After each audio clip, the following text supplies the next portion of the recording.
Kadat basa bepegai pengatur perkara. Tabe tutak ili, ampun tutak ulu. Kaili kami bertabik dengan sonak menyadi, kaulu kami minta ampun dengan suku Johor.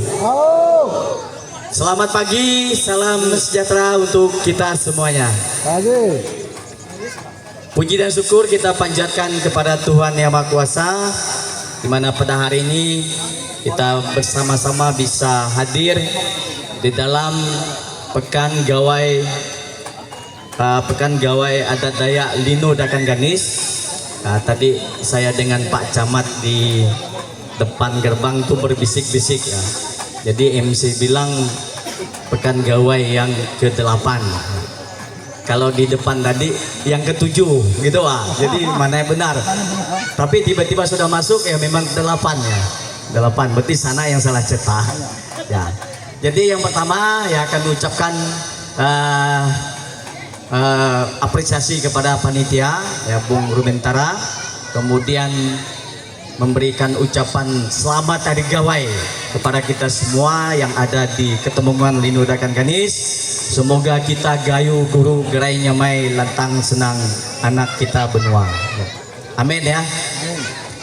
Baik, yang selanjutnya saya menyampaikan permohonan maaf kepada kita semua bahwa Bapak Ketua DAD Kecamatan tidak bisa hadir karena beliau ada kegiatan di Jakarta.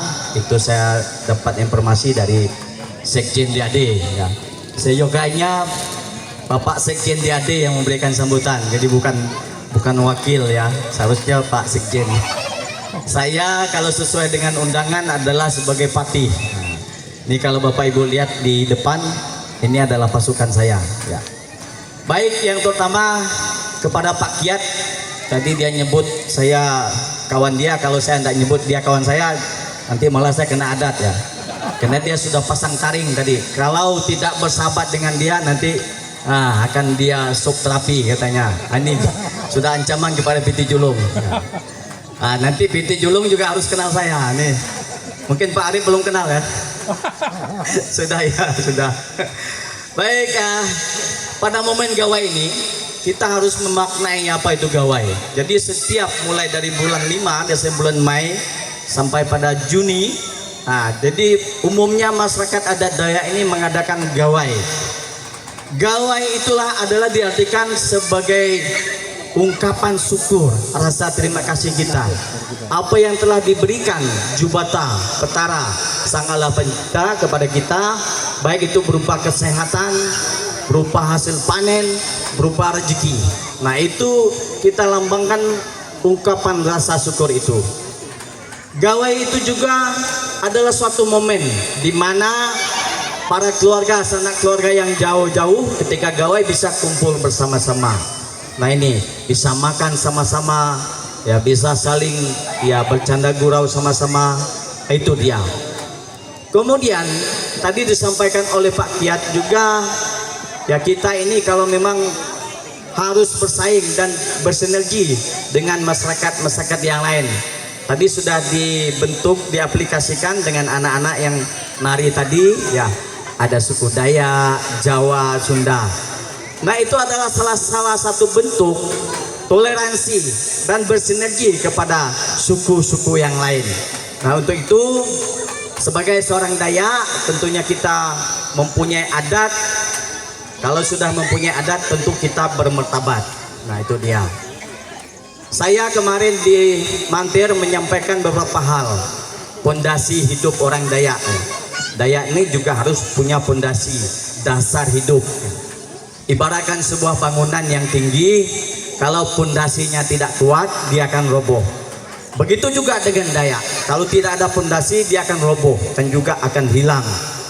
Yang pertama, kita harus punya moral.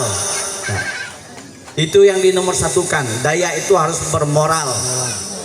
Untuk memberikan moral ada dua pendukung moral. Yang pertama kita harus beradat, punya etika, punya kaidah-kaidah hukum dan norma-norma hukum yang diterapkan di dalam kehidupan masyarakat. Yang kedua, untuk mendukung moral tentunya kita mempunyai agama. Sebagai orang beradat tentu beragama. itu dia. Nah, orang beragama biasanya belum tentu beradat. Biasanya ya telaten, soleh dengan adat, taat, tapi adatnya dia kurang. Tetapi kalau orang yang beradat sejatinya beragama. Itu ada 2 poin untuk mendukung bagaimana cara kita orang Dayak bisa hidup dikatakan bermoral. Yang kedua, kita harus intelektual. Ya, intelektual artinya ya pandai-pandai sedikit lah. Ada 2 yang mendukung kita bisa intelektual. Kalau bapak ibu yang tidak sekolah, apa yang mendukungnya? Tentu kita harus punya akal, ya, punya akal. Udah, setiap melakukan pekerjaan tentu kita harus berakal, akal yang sehat, ya, akal yang cerdas. Tentu melaksanakan tugas-tugas tidak ada kendala kalau kita punya akal. Yang kedua, didukung dengan pendidikan.